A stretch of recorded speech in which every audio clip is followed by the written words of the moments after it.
আমরা বাড়িতে পারি না, পুলিশের লেগে এই জায়গায় হত্যা করছি, অবরোধ করছি। অবাক হয়েছে কয়বার জেলে গেছি, রিজভি ভাই জানে। ক্ষমতা আছে, মগের মুলুক পেয়ে গেছে। কেন যাচাই বাছাই করতেছেন না? নতুনরা তো অফকোর্স আসবে, নতুনদের তো সুযোগ করে দেওয়া উচিত। নতুনরা আসবে, এটাই হচ্ছে আমাদের চলমান নতুনরা আসবে, পুনরায় যাবে। বাট ওনাদেরটাও রাইট আছে, ওনারাও 17 বছর ধরে কাজ করেছে, 17 বছর কষ্ট করেছে, ওনাদেরও একটা এক্সপেকটেশন আছে অফকোর্স। সো আমরাও নতুনরা তাই বলে যে আমরা এখন হাল ছেড়ে দিব না, ওনারা 17 বছর কাজ করেছে, আমরা করি নাই। আমি তো 2012 থেকে অলওয়েজ অনলাইনে প্রোটেস্ট করেছি। এমনও আছে যে আমাকে ফোন করে বলা হয়েছে you delete this post right now, otherwise তোমাদের প্রবলেম হবে। সো এখন ওগুলো তো আর আমরা মিডিয়াতে এসে কখনো বলি নাই, যেহেতু তখন একটা পলিটিক্যাল ফ্যামিলিতে ছিলাম, তখন এগুলো আমাদেরকে এনরোল করতে হয়েছে, কিছু করার নেই। 5+ স্টার রেটিং প্রাপ্ত দেশের সর্বোচ্চ বিদ্যুৎ সাশ্রয়ী ওয়ালটন এসি। স্মার্ট কমফোর্ট এখন নেক্সট লেভেলে। জি না, আমি 5 আগস্টের আগে এসেছি।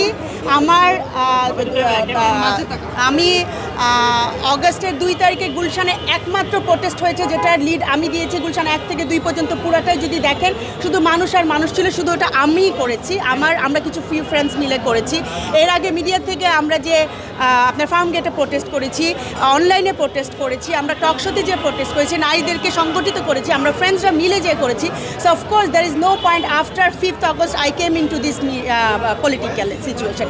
আমি বলেছি কিন্তু যে আমি ওই টাইমে চায়নায় ছিলাম, but I came back though I did have opportunity to go somewhere else, but আমি যাইনি, আমি এসেছি বাংলাদেশে। আমার কাছে মনে হয়েছে, বিকজ আমি তো যেহেতু একটা পলিটিক্যাল ফ্যামিলির মেম্বার ছিলাম, আমি তো প্রবলেমগুলো ফেস করেছি।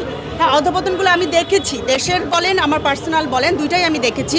সো আমার কাছে ওই টাইমে মনে হয়েছে এসে বাংলাদেশের মানুষের পাশে, বাংলাদেশের হয়ে দাঁড়ানো একটা ফ্যাসিস্ট সরকারকে পতনের জন্য। সো আমি ওটা করেছি। ওইটা 5 আগস্টের পরে না, অফকোর্স আগে। আপনারা আমার ফেসবুকে গিয়ে অফকোর্স দেখতে পারবেন, ওখানে সব সময় 2012 থেকে কন্টিনিউয়াসলি হাসিনা সরকারের এগেনস্টে আমার পোস্ট। প্রত্যেকটা মানুষেরই কন্ট্রিবিউশন আছে, কারো বেশি আছে, কারো কম আছে। জুলাইয়ের অভ্যুত্থানে যখন আমি পার্ট নিয়েছি, আমার কমফোর্ট জোন থেকে বেরিয়ে রাস্তায় যেয়ে প্রোটেস্ট করার কোনো দরকার ছিল না, বাট আমি তো করেছি। হ্যাঁ, হয়তো বা 17 বছর যারা করেছে তারাও করেছে। তো তাদের কন্ট্রিবিউশন আমি যদি বলি নাই, তাহলে ভুল বলা হবে। যদি বলি আমার কন্ট্রিবিউশন নাই, তাহলে আমি ওইটাও ভুল বলবো। সবাই সবার জায়গা থেকে তাদের যেটা দিয়ে ত্যাগ স্বীকার করা বা যাদের কন্ট্রিবিউশন করা দেশের জন্য করেছে।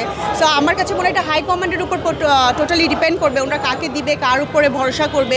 আর আমার কাছে মনে হয় আমরা যেহেতু নতুন প্রজন্মে যেহেতু আমাদের ইন ফিউচারে জাইমা রহমানও আসবে, তার সাথে তাল মিলিয়ে যেতে আমাদের মতো মেয়েদেরকে সরকারের জায়গায় সুযোগ দেওয়া হয়, যাতে আমরা একসাথে কাজ করতে পারি, দেশটাকে আন্তর্জাতিক পর্যায়ে যেন কিছু একটা করে দিতে পারি।